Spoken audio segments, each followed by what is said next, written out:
Oh, sorry, I didn't mute Sarah's mic, which might be a big mistake by me at this point. Hello, everybody. Welcome to Check-In. I'm here. Sarah's not, but has chosen. I am not. Is this not the second consecutive Saturday that you have chosen to not be in the studio with me? Well, last Saturday, I just don't think that I came on. Good point. That's a good point. You are not contractually obligated to do Check-In on Saturdays. Well, I think we are, but I've gone on. I've taken it mobile. I'm on the road. So. Yeah. Welcome everybody, and welcome Sarah to the show. Thank you for coming on today. We have a couple of special guests today. Sean Reynolds from Sportsnet will join us, and then of course Jeff Marek from The Sheet will join us a little bit later in the show. Talk about the Olympics and what he's hearing about the trade deadline coming up, because apparently there's some people that get some moves done, like the Rangers with Artemi Panarin. We'll ask about that a little bit later in the show. But the Jets are in Florida. They're a little bit warmer than us, although it is looking a little warmer here in the Winnipeg region coming up right away. Although it's not as warm as what you would think Florida would be. So I was actually talking with a couple of our colleagues yesterday, and they were in hoodies. I mean, they were on the beach, don't get me wrong. So it wasn't that it wasn't that bad, but they were struggling on the beach. That's right. But this 4-game road trip does continue on today, and we will see whether or not Sunrise can produce any better results for the Winnipeg Jets than it did in Tampa. And you mentioned, a couple of great guests coming up to be able to talk about it. The Jets having their woes so far. No morning skate because it is an early game. So that is why we are on at 10 a.m. right now. When you think of that game against Tampa, though, Jamie, what is it that stood out to you most? Oh, where to start, Sarah? I think of the Jets being down a goal in the third period and not being able to get anything. Like Tampa locked things down in the third period and put on defensive clinic, because I don't recall the Jets really having any quality scoring opportunities. They got outshot 16-4. We knew Tampa was one of the best teams in the NHL, was playing like that heading into that game, but they really, when they had that 2-1 lead, it was when they jumped out 2-0. It was a great goal by Kyle Connor, of course, on the redirection to beat Andrei Vasilevsky. And the Jets did have their scoring chances in the first two periods, but it was the third period that really, it was like impressive to watch how well Tampa defended through the neutral zone in their own end. They really look like a team that is a Stanley Cup contender with the way they play defense in that game. So Winnipeg just couldn't generate anything in that game. So that's really what stood out to me. What about you? Well, definitely that they couldn't generate anything. And that was something when Dave Randorf was on with us, he spoke about how obviously we've seen the results that Tampa's had recently and how they in Colorado have set the bar for teams this year. But he talked about how Tampa has done a fantastic job of keeping everybody to the outside, and the Jets couldn't get in. They couldn't generate shots. And to me, one of the biggest concerns is that seems to be, especially in this month of January, that seems to be an ongoing issue for this team. The struggles. They had a combined 12 shots in the second and third period, but those third periods, when you need that push, to not be able to generate more than the 4 shots is something that that they're going to want to clean up, and they're going to have their challenges doing it today against Florida, because though Florida is dealing with injuries again, Brad Marchand left. I wasn't able to find an update on him, but he left their last game early against St. Louis. This was a Florida team that we saw 9 days ago. Yeah. And they were stifling on the Jets. Everywhere that anytime a Jets player got the puck, it felt as if 2 or 3 Panthers players would just collapse on them. So they certainly have their work cut out for them today against it. But that was what struck me most about Tampa. And I don't think it was a lack of effort or anything like that. But you saw one of the preeminent teams in the league right now. And you just saw that right now the Jets aren't at the same level as a team like Tampa. Yeah, and I think we kind of understood that coming in, but you're right. It was so impressive. One thing I think we can take away from the last time they played Florida was, remember the first 2 periods were extremely boring, and Morgan Barron had touched on that a little bit, but it was the third period where they started to really churn and started to look a lot more like the Winnipeg Jets. And then, of course, Josh Morrissey had a chance to win that game in overtime, running the shot off the crossbar. So they're that close to beating the defending champions. So hopefully they take a blueprint of what they did in the third period, carry that into the first, and get off to a better start against the Florida Panthers. Speaking of, should we go to Adam Lowry or Scott Arniel? Why don't we start with Scott Arniel? Yeah, let's do that.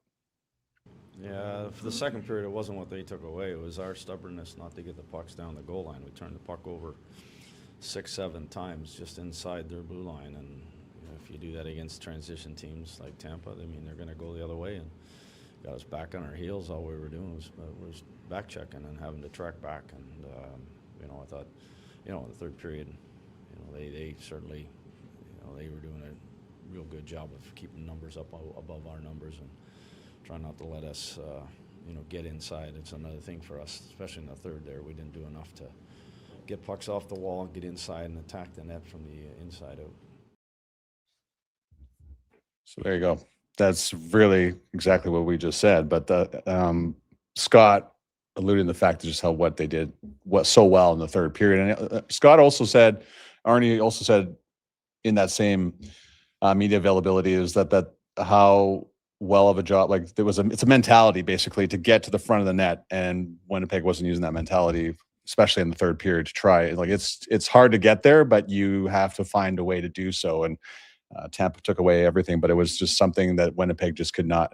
They played a role in it as well. It's hard to get to the front of the net. You got to pay a price to do so. They just were not doing that in the third period against the Lightning. Well, and I think across the board, what do we hear coaches most often speak about? You have to be willing to pay that price. That there is, and not taking anything away from opposing teams, but each team, each time you hear a coach say that, it's about their own players. Yep, it's going to be difficult. You have to be willing to pay that price in order to get there. And it wasn't something that the Jets were able to do on the other night against Tampa. So we'll see how they do today against Florida. Again, it's an afternoon game. And right after the game against Tampa, a couple of the guys were asked about facing this Panthers team for the second time in 9 days. Yeah, I think, if the Florida game, it was decided in the shootout, the last one, they don't give you a lot of space. You have to be okay playing that game where, you might not get something every shift. They press up kind of all over the ice. They're going to dump a lot of pucks. You got to be ready to compete when you're one-on-one battles, and then work to get to the net. It's high pressure in a lot of the zones, and they battle hard. So we're going to have to play a similar style like we did at home against them, and be comfortable in that game. You not try and open it up and feed into what makes them good, and that's kind of capitalizing on when teams don't want to stay patient against them. Another good team.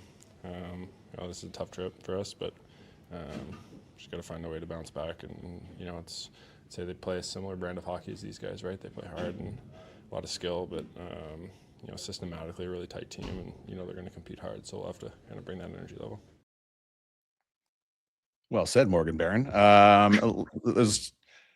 Again, going to what they had done in the third period, they looked way better against the Florida Panthers. So it's kind of funny how these two teams that are very well structured in terms of defensive style, with the Panthers and Lightning, Jets were able to do what they wanted to do in the third period against Florida, unable to do so against the Tampa Bay Lightning in the third period. So we'll have to see how that carries over against the Panthers here this afternoon.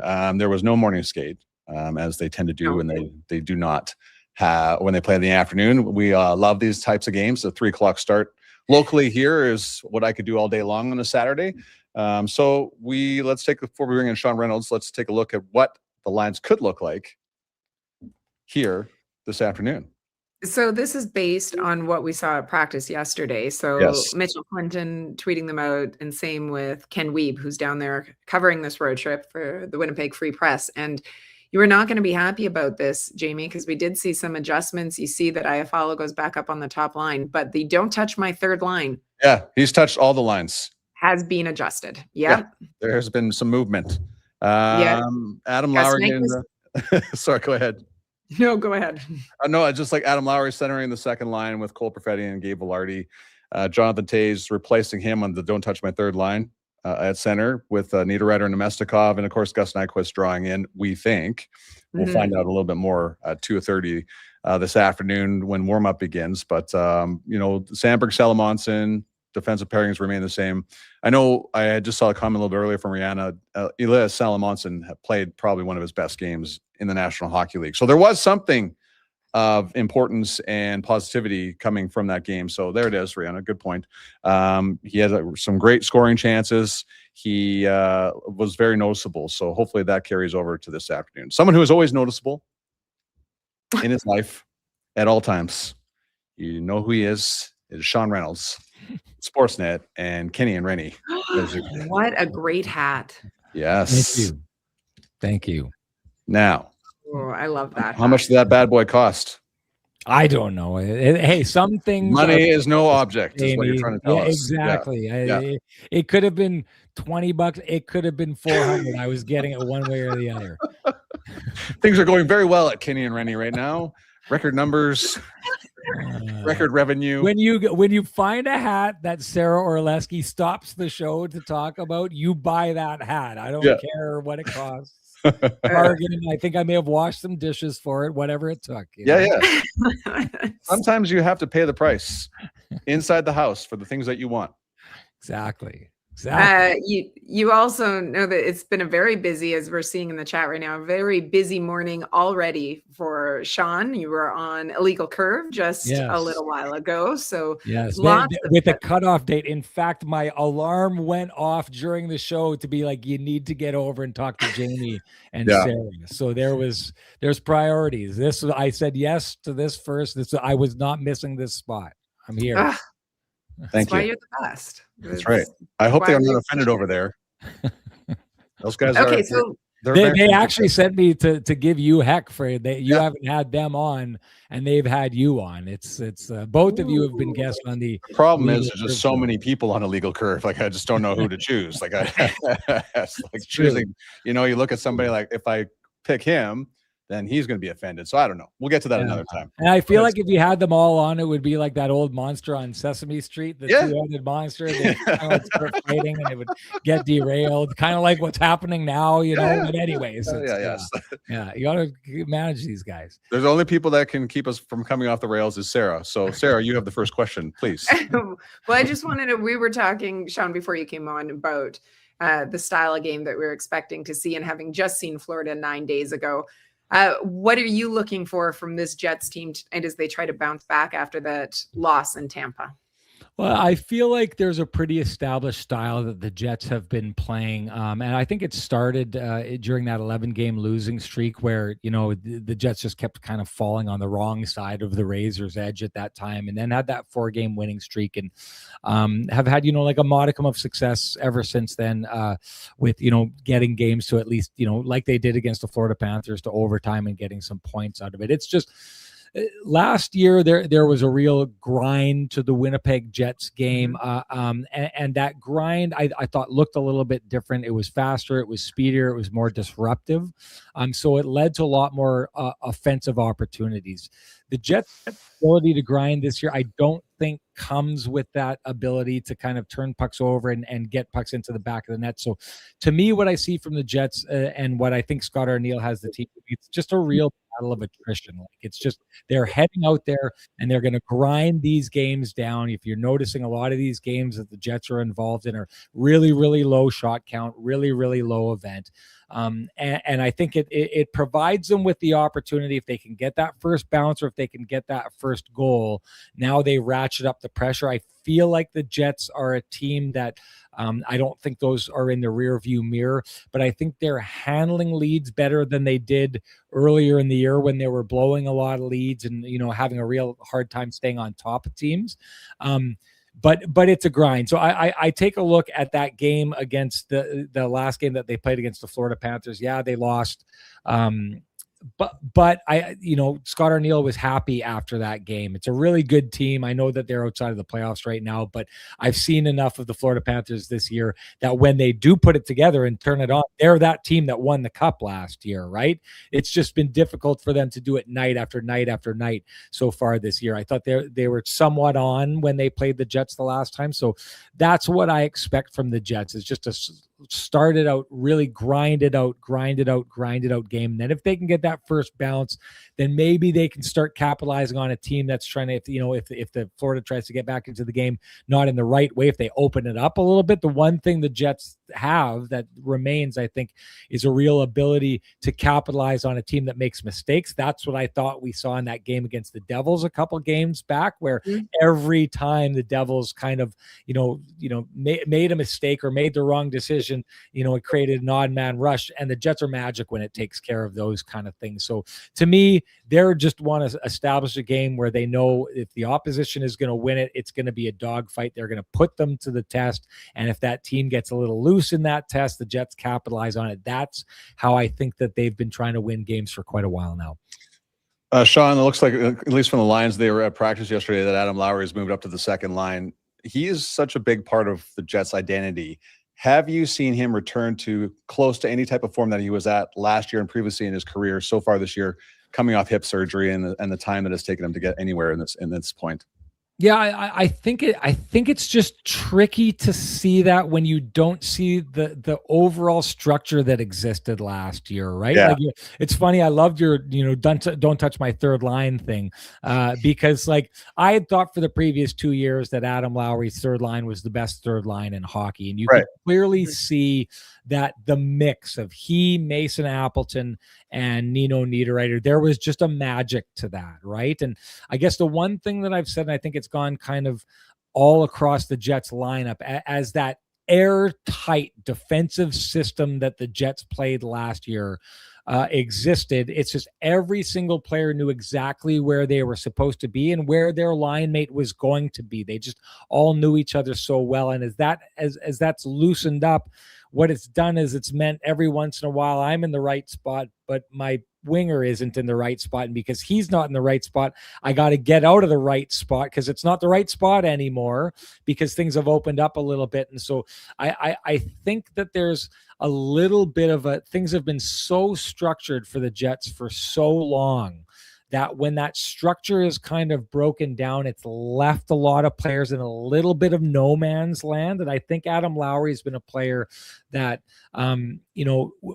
the hip surgery thing happens. I still think he's getting around. I still think that he's doing well. I just think it's hard to see these players compared to what you saw from them last year, because when that system is not what it was last year, players just can't be who they were last year. So I don't necessarily think that it's, Adam Lowry's having a hard time getting back from that injury. I think they're just having a hard time finding their way back into the best representation of the system that they can find. Oh, I thought Jamie was going to chime in off. Yeah, he kind of waved you off. He had there, the hand Wow. going. Sorry, I'll follow up. Very demanding. What about Nino Niederreiter? Like, Nino Niederreiter is like such a big part of that third line as well, and that identity of that third line. To me, and maybe it's part like what you said about the system, he has not looked anything close to what we've seen in years past in his time as a Winnipeg Jet.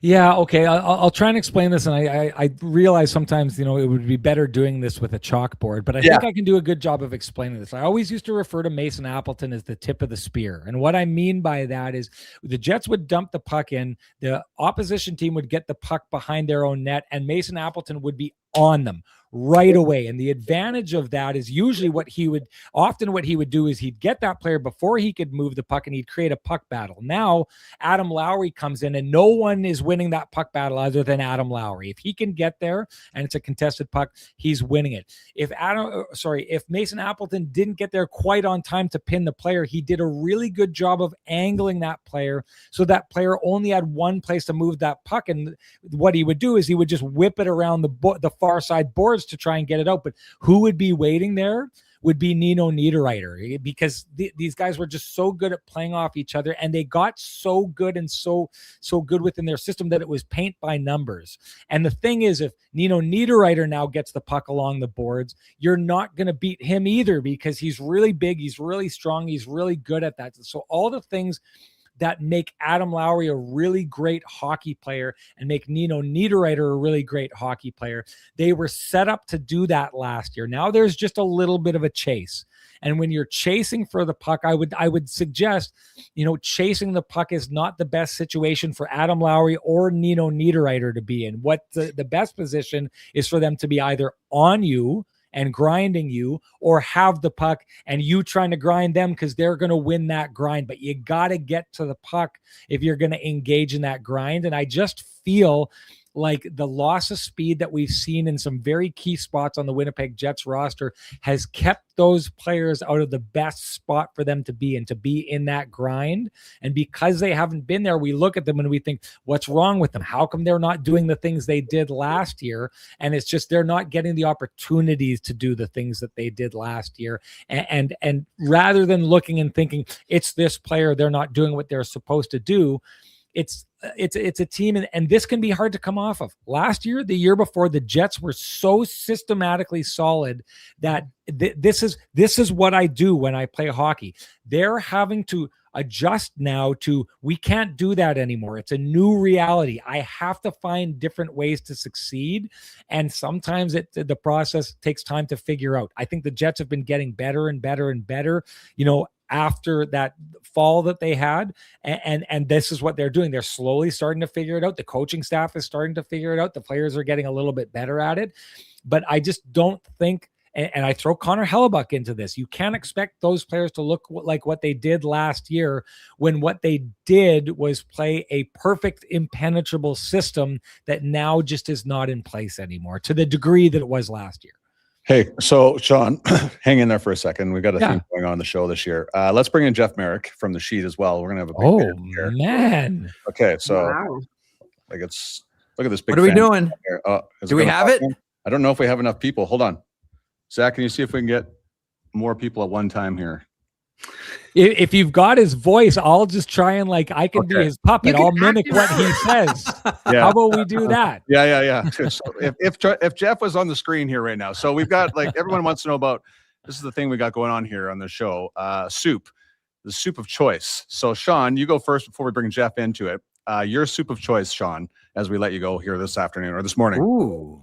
Oh man, there was I used to get it at the Beef and Barrel in Brandon. What was it? Beef and barley soup from the Beef and Barrel in Brandon is like the all-time heavyweight champion of soups. I don't think that place exists anymore. I'm in Brandon right now. Oh, for a tournament. So you know what? My youngest daughter's there too. I'm gonna tell check Avery it out. to take it easy on her.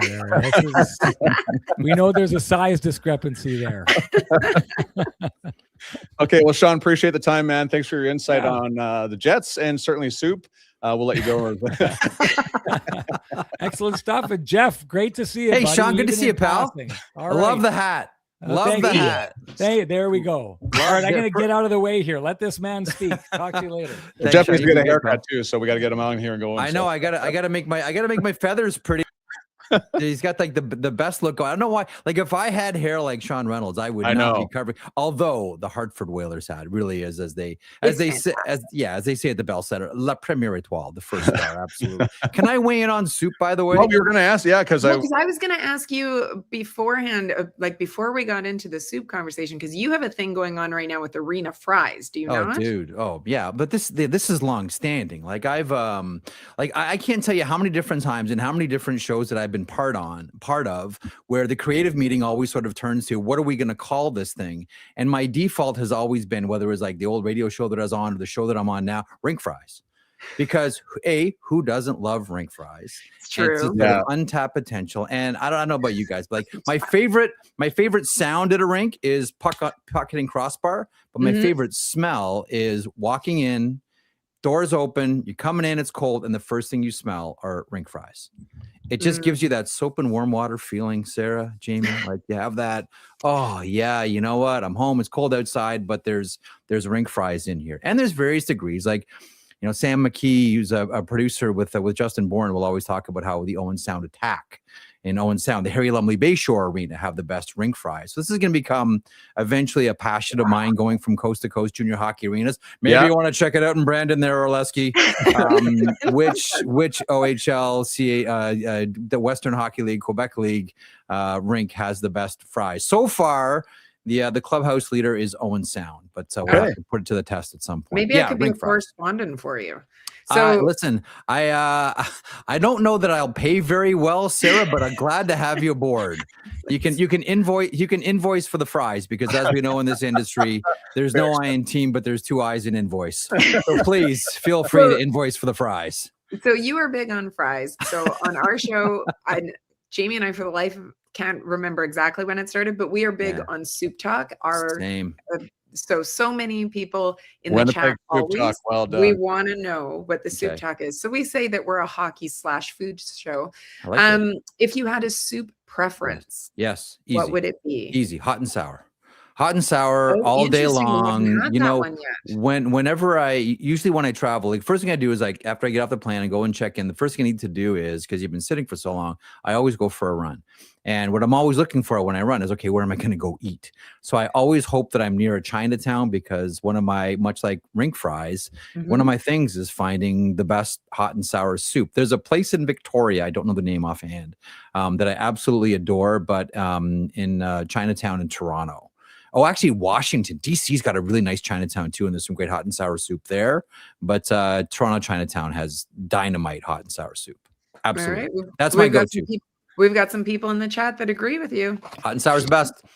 Nice alternative, they say, to... did your ring light all over there, sir? That was kind of fun. It did. Yeah. Good recovery, though. Thank you. I tried to move as quickly as I could. What did you do, Orleski? What happened? Well, you know, I'm set up in a hotel and I'm doing the best that I can, Jeff. We've all been apart. This is the best angle of the hotel room she's in. So we all have kids. We have all stayed in hotels on weekends at tournaments where you're just doing the best that you can. You just survive, and you just hope that nobody leaves anything under the bed. 100%. Because you don't want to go back. I know. I'm a sports dad too. I'm a sports dad too. I get it. Okay, Jeff. It's time is ticking down. We're getting so close to the Winter Olympics in Italy. After what I saw at Four Nations Face-Off last year firsthand, I'm dying to see some Olympic hockey. Same. How long have you been waiting? I mean, all of us have been waiting a long time for this, but how much are you looking forward to the start of the tournament coming up? It's always great, right? Like it's hero time. Who's going to be the star? And we all cross our fingers and hope that it's the Canadian stage that ends up getting first on the podium, specifically this year, considering how the world is on fire. But going back to Sochi. Right, where you want to see best on best, and Four Nations was the appetizer. We are not, like, we all know we're not going to get that Saturday night at the Bell Center with the 3 fights in 9 seconds. Like, that ain't going to be it. But I don't think anyone's going to be shy. No, right? Like, I don't think anyone's going to be shy. And I'm always curious because events like this, and you can make the argument that last year at Four Nations, players like Jacob Slavin really distinguished themselves. Dylan Larkin, Thomas Harley, like. Players become more household names. Like, I'll go back to Vancouver in 2010. Drew Doughty is like a throw-in on Team Canada, 20 years old. At that point, the youngest player in the NHL era of the Olympics to ever play for Team Canada. And by the end, he's on the first pair, right? And he's like, all right, boys, get on my back. And there's this like 20-year-old, with all due respect to Crosby, who ends up being scoring the golden goal. Doughty was incredible in that tournament. So always curious about, who the ultimate star is, what the ultimate moments are. Are we going to see another one of those like Salt Lake City, Chris Pronger passes it, Mario Lemieux lets it go through his legs over to Paul Correa, Mike Richter bites, and the goal goes in, and we all go, what did we just see? Kind of moments. That's what you live for, and you get in a tournament like this. Sarah, I gotta go great one here. I just saw this on your timeline on X the other day. You had talked to Chris Pronger about that pass. Who was he passing to? Mario Lemieux or Paul Correa? And that is like one of the greatest goals in the history of the Olympics ever. Yes. So what did Chris say? Mario. 100%. Yeah. 100% Mario. And the thing about the goal too is like Korea kind of comes in from nowhere. And I've watched that. We've all watched the golden goal a million times. I've watched that one. Yes. Maybe more than any other outside of 87. 87 and the Mario Lemieux goal with Larry Murphy as the ultimate decoy to the left post. But I've watched that Paul Correa goal with Mario letting the puck go through his skates. The thing about it is, I don't know how Mario knew. Because if you look, like, Korea's trailing on the play, Lemieux doesn't look over. It's just like, I don't know. Like, we used to always talk about how the Sedins communicate in like dolphin language that nobody else understands, and they just know where each other are on the ice. And I look at that play, and the thing that I can't understand is, how did Mario know? Yeah. How did Mario know that Paul was there to let the puck go between his legs? And Richter bites hard on that. So yeah, that might be, and probably is my favorite goal that I've ever seen. When you look at, okay, so we have Canada, we have the United States. Yeah. Can you see, like, Czechia's been a big pain in the butt for the Canadians at the World Juniors for a very long time now. Yes. Is there anyone outside of the 4 teams we saw at 4 Nations that you see being a medal threat at all? I mean, Czechia is it. Like, we've seen before, and this is part of the players jumping out and distinguishing themselves. Czechia is good. Like, this is a good team. This is a team that's program is very much back on the international stage at a lot of levels. And you're always concerned too if a team has a hot goaltender. How far can that goaltender take that team in the final? And listen, Karel Vejmelka leads the NHL in wins. But I really do wonder about Lukas Dostal and what he's been able to do with the Anaheim Ducks. When he takes a dip, the Anaheim Ducks go along with him. But when he's on, this young man already looks like he's one of the best goaltenders in the NHL. And at times, he looks like he is the best goaltender of the NHL. Now, I'm not saying he's like, this year's version of Dominik Hasek in 1998 and is going to lead the then Czech Republic, now Czechia, to the gold medal. But we have seen a Czech netminder stand on his head before and upset everybody in the tournament. So yeah, so outside of the 4 that we saw in Montreal and Boston last year, Czechia's got to be the team. I mean, the Swiss always are good for a scare. The Germans are good for a scare too. But outside of the 4 that we saw last year, it's got to be Czechia. When turning our attention back to the NHL for a minute, I think so many people looking to see what's going to happen in terms of teams trying to position themselves heading into that Olympic break. And then, of course, coming out of it. Right now, we only have 2 Canadian teams that are in a playoff position. We've got Montreal in a wild card spot in the East, and you've got Edmonton sitting second in the Pacific in the West. Are you surprised that we only have 2 Canadian teams? Yes. Yeah. Surprised at Winnipeg. Bluntly, and it's both good and bad. I mean, it's bad that, Winnipeg is so far out of it right now, but good in the sense that you can just look at this season. And I think, kind of like the Boston Bruins in some extent, you can look at the Winnipeg Jets and say they have elite players at all the key positions, right? Like, they have elite down the middle. They have elite on the wing. They have elite on the blue line. They certainly have elite in the crease as well. So unlike other teams who may have had this dip, I think if you're Kevin Cheveldayoff, I know Winnipeg Jets fans probably don't want to hear it, but maybe just chalk this up to it's just one of those years. And it just kind of happens because hockey happens. Yeah. And, listening to Sean, who was on before me, one of the things that, and first of all, any player coming off hip surgery, unless you are Swedish or your last name is Marchand, if you have hip surgery, the year afterwards is going to be miserable. It's going to be, that's why anyone coming off of hip surgery, especially in their advanced years in the NHL, I always give a year's grace to. Okay. So that counts in this conversation. But the thing about Winnipeg is, and the play against the Florida Panthers, Florida's 15-1-2 in 1-goal games this year. Like, they are very, very comfortable. And that was Winnipeg last year. Like, all last year, man, it was my favorite team to watch in the 3rd period. Like, I would hardly ever try to miss like a 3rd period by the Winnipeg Jets because it didn't matter what the score was, right? They could be down 2 pucks and you knew Winnipeg was coming back, right? It could be like a 1-goal game into the 3rd. It doesn't matter. Winnipeg is going to win that game. And that seems like the major difference, at least to me as a observer from Ontario, between last year's edition of the Jets and this year's edition of the Jets. But am I surprised? Yeah, I still thought the Maple Leafs would be able to at least squeak in. I thought they're positioned as maybe one of the better teams in the Atlantic. Boy, was I ever wrong.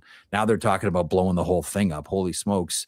Ottawa still has the goaltending issues. I still don't think it's 100% that Montreal gets in. Still, some of their goalies are hard to hit sometimes. If you read in between the lines on that statement, Vancouver really isn't a shock. And we thought Calgary was going to take a step back too. So yeah, Winnipeg and Toronto, the 2 surprises. And wasn't it like 5 minutes ago in the NHL that we were saying we could see Winnipeg and Toronto in the Stanley Cup final. Yeah. And now they're both out of a playoff position. Yeah, Blake Wheeler on the podcast, and when I had him, said the NHL is very humbling, and this is just the sport. Oh, yeah. Sometimes things just go wrong. Everything goes wrong at the wrong time. So that's pretty much sums up what's happening with Winnipeg. The trade deadline is still a ways away, but it sounds like there is rumblings across the league that Artemi Panarin and the Rangers want to get this done before the Olympic break. Yep. Truth to that, and what else are you hearing about that? You know, obviously, elite level talent. I know this isn't the 27-year-old Artemi Panarin that you're getting, but it's still someone, leads the Rangers in scoring, and someone that can help your team and help your kids. He's kind of has like that sort of Jaromir Jagr fairy dust when Jagr came back to the NHL and went sort of lily pad to lily pad, hopping from team to team, and all the kids improved. Philadelphia, Claude Giroux pops. It was remarkable. And wherever Panarin goes, the younger kids usually get a little bit of a boost. San Jose is interesting because they in their mind have a legitimate shot at getting into the playoffs, and they have oodles of cap space. Listen, the Detroit Red Wings have tons of cap space as well. They do have a strong and rich history of Russian players in their program. I still do wonder about the Washington Capitals. Look, we all expect this is it for Alexander Ovechkin. The power play does need a new look. Could that be with an extension, Artemi Panarin on that left side for the remainder of this year, try to get the Caps in the playoffs, Ovechkin's, last hurrah. And then next year you come back with Artemi Panarin. Dallas is having a hard time scoring goals as well. Do they make like a Maverick Bourque and a Liam Bichsel available for trade for the Rangers here? So no shortage of suitors by any stretch of the imagination. And listen, Los Angeles Kings. It's funny. I talked to one ex-general manager at an event I was doing last week, and he's still very much keeps in touch with everybody. He's convinced that he's going to Los Angeles, that ultimately that's going to be the play. I mean, essentially any team that needs offense, and LA's right up around the top of that list, you can see Artemi Panarin going, and sooner than later. Although, I mean, look, they're not playing him, which is a drag for fans. He's sort of dictating where he wants to go. It feels like July 1st in January for Artemi Panarin. Yeah. Like essentially, he is a free agent right now. He's not playing, and he's sort of dictating where he goes because he has no move, and his agent, Paul Theophanis, is working with Drury on a trade. How'd you like to be a free agent in January? Ladies and gentlemen, Artemi Panarin, come on down. It's like going on holidays in January. Yeah, you're one of your best friends ever, Elliot Friedman. Yeah. The Jets and Red Wings are talking to each other a little bit. Yeah. Do you hear anything about that? The Red Wings are looking for, I'm still of them. First of all, they're looking for a defenseman, looking for a top 4 defenseman. Okay. So I think you'd wonder, about a couple of players on expiring contracts, even though Yzerman likes to make deals, not for rentals, but for term. So I would wonder about, Logan Stanley, Luke Shen, essentially. The Detroit Red Wings are still looking for one more top 6 forward. Like half the league, they want a second line center. Yes. So no surprise there whatsoever. But I would imagine if Yzerman and Cheveldayoff are getting heavy on a conversation, I'm going to guess that this one's most likely around a defenseman. Buddy, appreciate your time. I know you have a haircut. Gotta get to. Gotta get these feathers down. What do you think I should do? I mean, I'm gonna, with all due respect, Jamie, I'm gonna defer to Orleski on this one. Well, I don't know. Jamie just got his haircut. It was quite the topic when he came in. Went from having the long feathered look to. Yeah. Well, I want to keep a little on the top because I'm starting to creep, and I don't want to Messier this up quite just yet. But I do want to get rid of some of the salt in the pepper here on the side. So I may have to take it down to a 1 on the side. Distinguished. Oh yes, yes. I was always told in broadcasting, if you want to make someone look smarter, okay, let them have their gray hair. Put glasses on them. Yeah. Put books behind them. So Bob, welcome to me. Just trying to look smart. And Jamie has bobbleheads. Yeah. I got 1970s goalies behind me from the California Seals. Yeah. Welcome to my brain. Welcome to Jamie has bobbleheads. I approve. All right, you two of my favorite people. You guys be good. Thanks for calling. Thanks, buddy. Yes, thanks. Okay. All right. We went into overtime. We have gone to overtime, as people have pointed out. Quickly, we will show the projected lines again in a minute, but I saw some people in the chat talk about having watched your latest episode of Ground Control. And if you haven't watched it, you're going to want to. Here is an example. Why? We'll go swimming at the pool with Gabe, and he brings his goggles, and we have races. So we just hang out, and we have such a good team and good group of guys that everyone gets together and hangs out. I feel really bad asking it, but when you say Gabe brings his goggles, I just feel like I have to dig into that a little bit more. He has a pair of swimming goggles that he brings on the road so he can find treasure at the bottom of the pool, he says. He's so fun to be around. Yeah, I'm picturing this right now when he's putting on his goggles at the pool. He looks like is he's he very like serious? 6 years old. Yeah, that's what I like. Yeah, so he wears them and swims under the water and asks if you want to try him out. And yeah, he's one of a kind. Oh my God. And the Florida trip's coming up. So yeah, I don't know what he's going to get up to in Florida.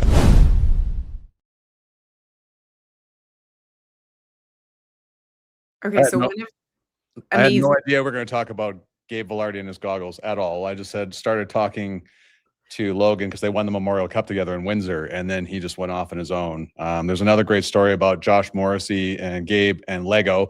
That's all part of the podcast as well. So it's my favorite one this year. My favorite one last year was Gabe Vilardi. So Logan Stanley stepped into the plate, and a great job by the guys and gals who edited that one. Well, I said to you that, so we are doing a home ice with Gabe. Yeah. So you better believe. Oh my gosh. So you followed up nicely last year when I had Cole Perfetti on the show. And a couple of years ago, yeah. Dylan Sandberg, that was some good stuff as well. But man, like I can't wait till you start asking Gabe. But we need both sides. Yeah, yeah. I gotta talk to Josh about it, probably off camera or something, and then dig into that a little bit more. But man, and then start asking more people about Gabe's goggles. That's a whole segment.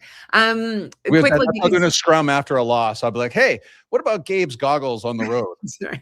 I know that things didn't go well through these 60 minutes. We don't need to talk about that. Different note. Yeah. How you could start the scrum. Quickly, let's throw up those projected lines again. As we mentioned, there is no morning skate today with the early afternoon start in Sunrise. We have seen adjustments. Now, this is based on practice. Yesterday, they did hold a full practice. Neil Pionk was out there, but he was in non-contact. You look at it, all lines up front have been adjusted compared to what we saw, including Jamie's Don't Touch My Third Line, which based on practice yesterday now has Taves centering it. Nyquist, it looks like he could draw back into the lineup. We'll have to wait and see, though. Obviously, the blender did get out as that game against Tampa went on. We know that that's something that Scott Arniel is willing to do if he needs to try to get the offense going a little bit and get more production. So, but that is how we are at least anticipating it starting based on yesterday's practice. Well said. Oh, look at that. Kenny's water bottle. Sarah doesn't want the You're right. I don't. I just wanted, I enjoy talking the best shot ever in a hotel room known to mankind. I am not leaving this show. That's right. I enjoy all the comments. They are absolutely, you guys are always so entertaining, always appreciated having you guys join us. And, Jamie, you were okay too. Yeah, sometimes I can be. You did an awesome job with bringing in Sean and Jeff as well. So a big thanks to Sean Reynolds. Of course, you can watch him on Kenny and Rennie as well. It's after the game. I guess tonight. Yeah, and then you don't want to miss out on Jeff Marek's with the sheet, and he's got a great podcast as well with Bruce Boudreau. Yeah, Jeff is so busy, but like the next time the Hockey Hall of Fame new members come in, we got to bring him on again because there's nobody better to talk about Hall of Famers than Jeff Marek. Period. That's true. I'll throw that out. All right. There. Everybody needs to get on with their day. I need to get out of here as well. Good luck, Aves. So she's nodding in appreciation. She says thank you. Everyone have a fantastic day. Enjoy the game today, and we will see you for the final game as we get you set up for the final game of the road trip when the Winnipeg Jets head to Dallas to play. Cold weather warning in Dallas, by the way, 9 degrees. Cold weather warning. See, it's just it makes me a little bit happier because everyone is looking forward. I know they're going to come back. No suntans from this trip, that's for sure. I know. All right, everybody, have a fantastic day. See you, everybody.